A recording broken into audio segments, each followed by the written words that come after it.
Hi friends, আপনারা অনেক সময় কনফিউজ থাকেন যে কোথায় ঠান্ডা শেক নেব আর কোথায় গরম শেক নেব।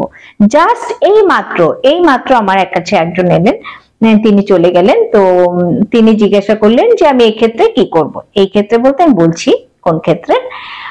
তো আমি কি হলো, আমি সংক্ষেপে যেটা চটজলদি যেটা বোঝাতে পারি সেটা হচ্ছে, আমি বলবো যে যেই অংশে আপনার ব্যথা, যে অঞ্চলে আপনার ব্যথা, সে অঞ্চলে হাত দিয়ে দেখবেন, আর অন্য যেখানে ব্যথা নেই সেই জায়গায় হাত দিয়ে দেখবেন।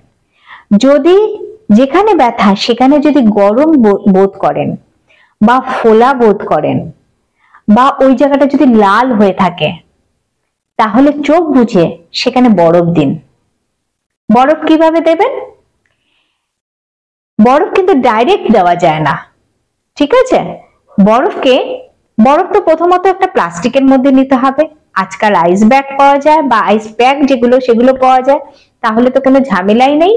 আর যদি মানে ফ্রিজ থেকে ডিপ ফ্রিজ থেকে বরফ নিয়ে আসেন, তাহলে একটা ক্যারি প্যাকেট বা প্লাস্টিকের প্যাকেটে আপনাকে ভরতে হবে। আর যে জায়গাটায় আপনি বরফটা দেবেন সেই জায়গায় একটা পাতলা মানে রুমাল জাতীয় বা গামছা জাতীয় বা যে কোনো কাপড়, একটা সুতির কাপড় আপনি দিয়ে দিলেন, তার উপরে আইস ব্যাগ রাখবেন। আর আইস ব্যাগ টানা 10 মিনিট দিয়ে দেখুন, টানা 10 মিনিট ওখানে মুভ করারও কোনো প্রয়োজন নেই, রেখে দিন 10 মিনিট, দেখবেন আপনার ব্যথা অনেক কমে যাবে। আর কোথায় দেবেন? যে কোনো জয়েন্টে, বিশেষ করে যদি সেখানে খুব পেন হয়, বেশিরভাগ জয়েন্টেই সেখানে দেওয়া যায়। ওই যে বললাম, আপনি হাত দিয়ে দেখবেন, অন্য জায়গায় যদি গরম, অন্য জায়গার তুলনায় যদি সেই জায়গায় গরম থাকে, তাহলে বুঝবেন যে সেখানে আপনাকে বরফই দিতে হবে।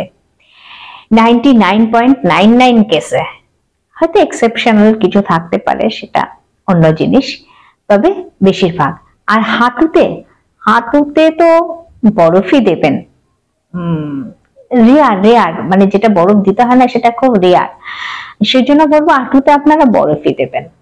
আর ধরুন অ্যাঙ্কেল মোচ চলে এসে, হ্যাঁ, বা এরকম কিছু জয়েন্টে যেখানে, তাহলে সেখানে বরফ দিন। এই হচ্ছে ব্যাপার। আর ঠান্ডা আর গরম, এইটা একটা কনফিউশন থাকে, যেখানে বিশেষ করে মাসেল স্টিফনেসটা চলে এসছে, হ্যাঁ, মাসেলটা রিল্যাক্স করতে হবে বেশি, সেখানে ঠান্ডা গরম জলের শেকটা খুব কাজে আসে। ধরুন একজনের হাত ভেঙে গেছে বা পা ভেঙে গেছে, মাসেল একদম স্টিফ, অনেক সময় দেখবেন হাত দিয়ে ধরে দেখবেন বা সেখানে দেখতেই পাবেন, বুঝতে পারবেন যে মাসেল একদম শক্ত হয়ে আছে সেই জায়গায়, তাহলে সেখানে গরম আর ঠান্ডা জলে সেক নেবেন। 1 মিনিট গরম, 1 মিনিট ঠান্ডা, আবার 1 মিনিট গরম, 1 মিনিট ঠান্ডা, এইভাবে 5টা রাউন্ডে করুন, ঠিক আছে? এইভাবে করলে দেখবেন আস্তে আস্তে মাসেলটা অনেক, মানে ওই স্টিফনেসটা অনেক কেটে যাবে। তখন যদি আপনি ব্যায়াম করেন তাহলে আপনার মুভমেন্ট অনেক ভালো হবে।